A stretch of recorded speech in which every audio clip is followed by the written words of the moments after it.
Today I'm going to be reviewing this Clirass elongated bidet toilet seat that was recently sent to me by this brand so I could create this video, show you what the install process looks like and all of those sorts of things. So what I'm going to do is I'm going to open this up, take it out of the box, show you everything that's included inside, and then I'll also go through the install process for it as well. So let me go and open this up. So this is everything that's going to come inside the box. So you have the toilet seat, obviously. You have these that are going to connect onto your regular spot. Then you're going to have the spots for the plumbing and everything as well. Comes with the instructions and then everything you need for the assembly and for the install. So let me go ahead and get to that now. First thing you're going to do for the assembly is, of course, take off your old toilet seat if you happen to have one on.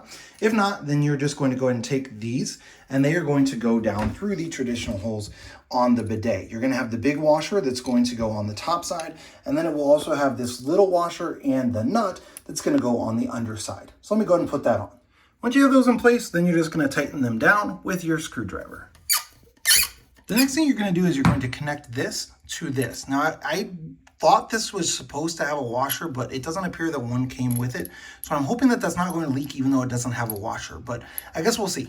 Once you get that connected onto here, your next step is going to be to turn off the water here. So I'm just going to move that out of the way. I'm just going to turn that valve off. Then you're going to disconnect this from your toilet. Then you're just going to connect this up. So this is going to connect into your toilet, and then this is going to go into there. And then this shut off is going to go to this one here.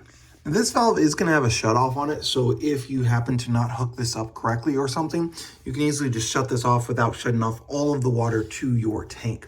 So that is kind of a nice feature that is going to have this little shutoff on this connector here. Obviously, once you get everything connected up, you're going to want to make sure that it's not leaking and everything like that. So even though this one doesn't have a washer on it, and I kind of expected it to leak or to have issues, it does not have any issues as long as you make sure it's screwed on the correct way. So if you do cross thread, then you might have some drips or some leaks from here, which was an issue that I had at the beginning because I didn't have this exactly straight. So it's something you're going to want to keep in mind. Now this hose, you could obviously kind of tuck it back out of the way. It does kind of stick up. This is going to be like a bendable hose. The way this is kind of run, it is going to be kind of difficult to kind of just tuck it back out of the way here. But you could certainly do that without or before you connect it up. So just kind of get the kink out of it here so it's not kind of running like this. And then just kind of, you could tuck it back here behind this other one, kind of like that, just so it's not sticking out as far. But that's what it's going to look like. Now let me go ahead and show you some of the different settings here on the water itself. So you can see here, this is, you're just going to turn it, and then it's going to start coming out there.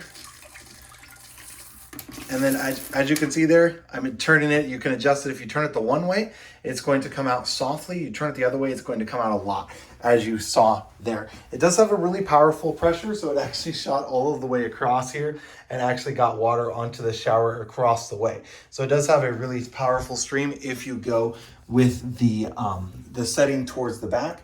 It also does have just like a wash feature. So you can see there, that's the first one. And then the second one here, okay, again, we're shooting, and then we can also go like that and turn it all of the way.